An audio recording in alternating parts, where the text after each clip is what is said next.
मैं हूं Hemant Chauhan, assistant director of art on the government of work station, और आप देख रहे हैं मेरे साथ मेरा यूट्यूब चैनल कैड गुरु। अगर आपको हमारी पिछली वीडियो पसंद आई है तो उसे लाइक और सब्सक्राइब करना बिल्कुल ना भूलें। तो शुरू करते हैं हम आज का नया टॉपिक। आज हम ऑटो कैड के अंदर 3D मॉडलिंग शुरू करने जा रहे हैं, जिसके अंदर आज हम ऑर्बिट, एक्सट्रूड, सब्ट्रैक्ट और स्लाइस कमांड सीखेंगे। ठीक है, तो चलिए शुरू करते हैं 3D मॉडलिंग।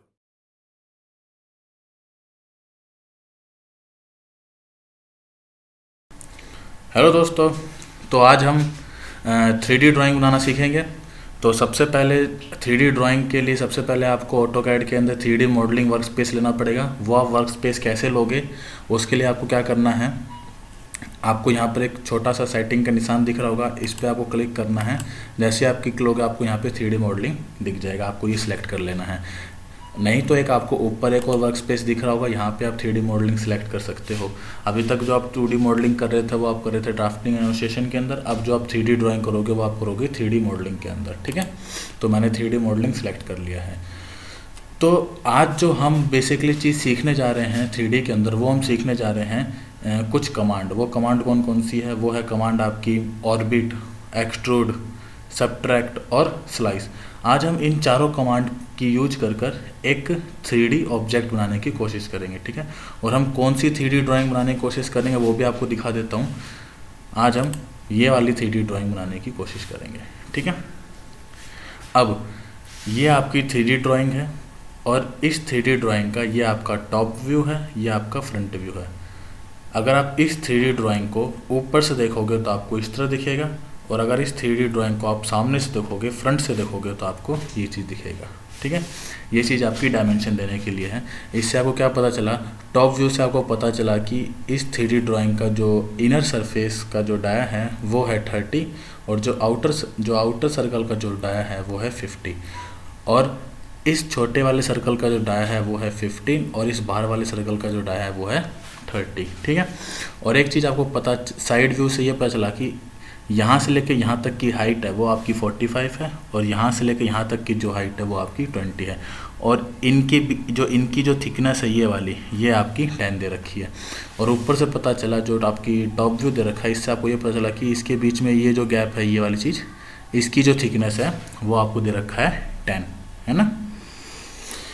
अब तो हम यही चीज़ ड्रॉ करेंगे अपने ऑटोकैड के अंदर। तो आज हम यही 3D ड्राइंग बनाना जा रहे हैं। तो सबसे पहले एक काम करते हैं, एक सर्कल बना लेते हैं जिसका डाया 50 है, और एक और सर्कल बना लेंगे जिसका डाया 30 है, और 120 की डिस्टेंस पर इस सेंटर पॉइंट से लेके अगले सेंटर पॉइंट तक की जो डिस्टेंस है वो 120 दे रखी है। और उसके बाद जो सर्कल है वो आपका 15 डाया का है और 30 डाया का है। ठीक है, तो बना लेते हैं जल्दी से। तो मैंने एक सर्कल लिया, इसमें ले लिया सेंटर डायमीटर। आपसे जैसे ही बोला, इसमें बोला specify centre point of a circle, तो मैंने 0,0 दे दिया, और इसके बाद इसका जो डाया है वो मैंने दे दिया है 50। तो पहला जो सर्कल था वो 50 डाया का बन चुका है। दोबारा लिया मैंने 0,0 पर, और अब की बार जो डाया दे दिया वो दे दिया है 30। अब यहाँ से आपको बोला है कि 120 की डिस्टेंस होनी चाहिए, तो ये मैंने 120 की डिस्टेंस ले ली। ठीक है, और यहाँ पर आपको बोला गया है एक छोटा सर्कल जिसकी जो डाया है वो आपकी होनी चाहिए 15 की, और जो अगला है वो होनी चाहिए आपकी 30 की। चेक कर लेते 30 है, हाँ आपको दे रखा है वो 30, तो ये मैंने कर ली 30 की। ठीक है, ये आपका चीज़ बन गया है। अब मैं एक काम करता हूँ, इसे ट्रिम कर लेता हूँ, TR double enter in extra line को मैंने इसे ट्रिम कर दिया और इसे ट्रिम कर दिया। वही सेम काम मैंने यहाँ किया, इसे ट्रिम कर दिया और इसे ट्रिम कर दिया। ठीक है, अब इसके बाद आपको क्या दिख रहा है, ये जो आपको थिकनेस दे रखी है ये 10 की दे रखी है, ये आपकी सेंटर लाइन हो गई, है ना। तो मैं अगर इसे 5-5 ऑफसेट कर दूँ, इस लाइन को 5 ऑफसेट इधर कर दूँ और 5 ऑफसेट इधर कर दूँ, तो टोटल डिस्टेंस जो आपकी टोटल ऑफसेट होगी वो 10 की हो जाएगी, और थिकनेस कितनी हो जाएगी, 10 की हो जाएगी। तो चलिए कर देते हैं। तो यहाँ पे मैंने टोटल ऑफसेट कर दिया 5 का, तो यहाँ से लेके यहाँ तक की जो वो 5 हो गई, यहाँ से लेके यहाँ तक की जो चीज़ होगी वो 5 हो गई। ठीक है, अब आपको क्या करना है,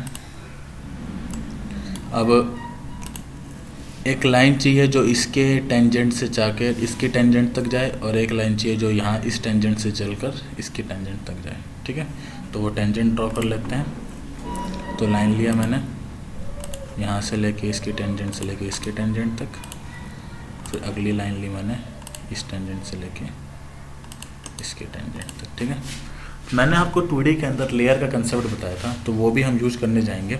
तो मैं काम करता हूँ, इस सर्कल को और ये वाले सर्कल को लेयर में ले लेता हूँ। ठीक है, तो लेयर के अंदर जाएंगे, लेयर प्रॉपर्टीज ऑन करेंगे, इसके अंदर हम 3-4 लेयर बना लेते हैं।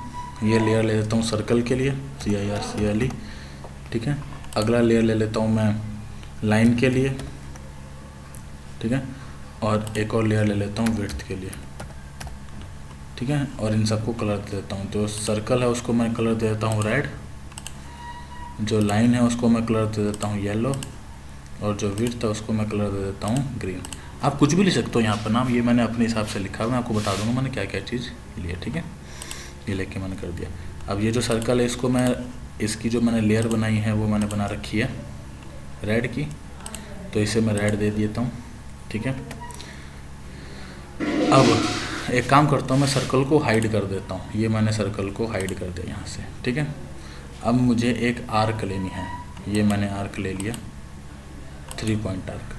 तो पहला पॉइंट, दूसरा पॉइंट और तीसरा पॉइंट, ये मैंने फिर दोबारा आर्क रिपीट ली मैंने, पहला point, second point and third point. ठीक है, अब इसे मैं एक बार चेक कर लेता हूँ कहीं इंटरसेक्ट तो नहीं कर रहे। हाँ, ये कर रहे, इसको मैं ट्रिम कर लेता हूँ TR डबल एंटर से, ये और ये। वही सेम काम मैं यहाँ करूँगा, ये वाली और ये वाली, और इधर भी चेक कर लेता हूँ। नहीं, इधर तो नहीं हो रहा, वो ना इधर हो रहा है। ठीक है, अब एक काम करता हूँ, इसे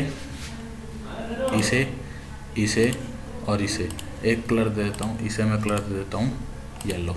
ठीक है, और इन्हें मैं ज्वाइन भी कर लेता हूँ, इसे और इसे ज्वाइन कर लिया J कमांड से। ठीक है, ये एक ऑब्जेक्ट बन चुकी है आपकी।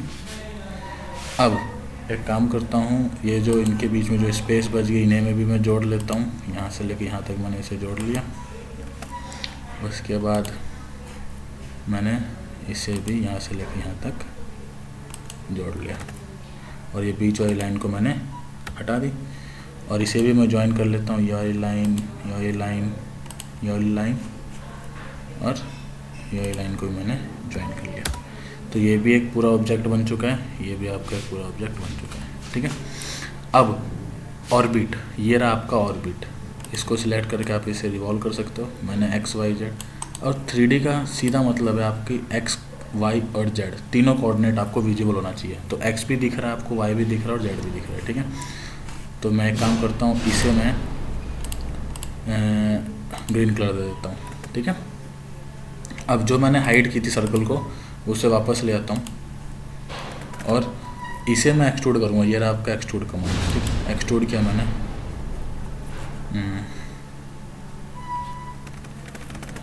ये हो गया एक्सट्रूड। इसे और इसे कितना एक्सट्रूड करना है आपने, इसे आपने करना है 45, है ना, ये आपने 45 कर दिया, और इसे आपको एक्सट्रूड करना है 20, है ना, ये आपको दे रखा है यहाँ पर। इसकी जो हाइट है वो 45, इसकी जो है वो 20। ठीक है, अब अगली चीज़ फिर देखनी है हमें, ये जो चीज़ है इसकी थिकनेस आपकी 10 दे रखी है, तो इसे भी मैं एक्सट्रूड कर लेता हूँ, ये वाली चीज़ को।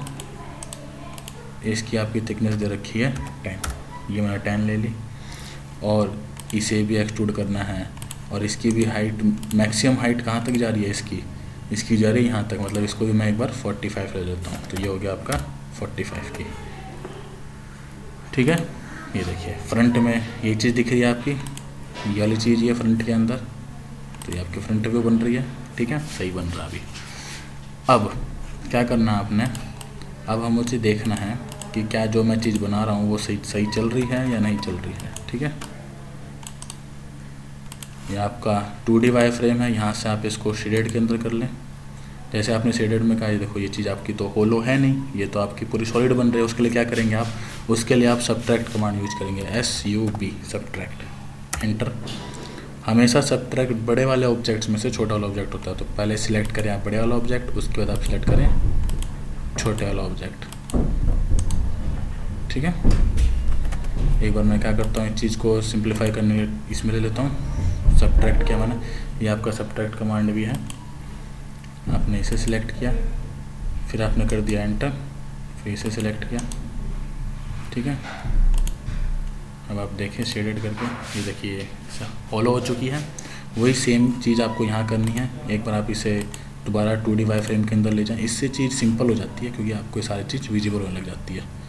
तो ये आपने किया, फिर से सॉलिड सब्ट्रैक्ट, क्लिक किया, राइट क्लिक, बड़े में से छोटा, फिर राइट क्लिक। ठीक है, अब ये चीज़ आपकी होलो हो चुकी है, ये देखो होगी ना।